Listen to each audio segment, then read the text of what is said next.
기간제 교사들은 6개월, 1년 단위로 계약을 맺는 고용 불안 속에 놓여 있습니다. 이런 조건을 이용해서 관리자들이 성희롱과 성폭력 같은 부당한 일을 저지르는 것이 반복되어 발생하고 있습니다.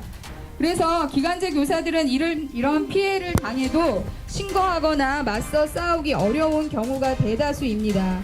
그래서 이런 문제들이 근절되지 않고 계속되는 악순환이 벌어지고 있는 것입니다. 피해자에 대한 적극적인 보호 대책 마련하라! 기간제 교사들이 성폭력과 성희롱을 당하고 있음에도 정부는 그동안 실태 조사도 이에 대한 대책도 마련되고 있지 않습니다. 남성의 여성에 대한 성적 폭력 행사는 그 행위를 향한 개인의 일탈에만 그치는 것은 아닙니다. 가불관계, 권력관계가 있는 모든 곳에서 이런 성적 폭력이 저질러지고 있습니다. 오늘 기간제 교사들의 성희롱 성폭력 경험 사례 설문조사 참여자의 54.5%나 되는 시와 그중 15% 가까이 성폭력을 당했다고 응답한 결과를 보고 도무지 평정할 수 없을 만큼 분노에 치입니다.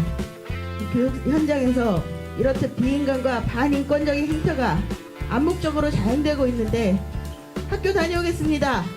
인사하는 아이들을 보고 어떻게 선생님 말씀 잘 듣고 무사히 행복한 학교생을 기대할 수 있겠습니까? 국가권익위원회가 조사한 바에 따르면 학생 간 성폭력이 34%, 교직원 학생 간 성폭력이 33.9%, 그리고 교직원 간 성폭력이 59%에 달한다고 합니다. 기간제 교사뿐만 아니라요, 학생 동료 간의 성폭력도 만연한 것입니다.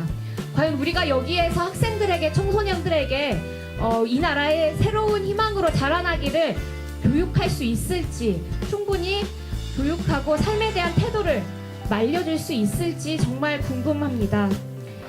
이번 실태조사에서 교장, 부장교사 등 관리자에 의한 성폭력, 성희롱 등이 전체 73.6%를 차지하는 것으로 나왔다. 수개월에서 1년 단위로 재계약해야 하는 처지를 악용해 가해자들이 이런 부당한 일을 저지르는 것이다.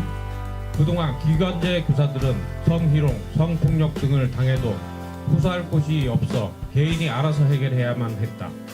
그러나 이제는 다르다. 기간제 교사들은 노동자로서의 권리를 되찾고 인권과 자존심을 지키기 위해 노동조합을 설립하였다. 전국 기간제 교사 노동조합은 앞으로 기간제 교사 성추행, 성폭력 등과 같은 부당한 일에 맞서 적극 나설 것이다. 또한 기간제 교사 정규직화를 지지하는 공동대책위원회도 함께 싸워 나갈 것이다.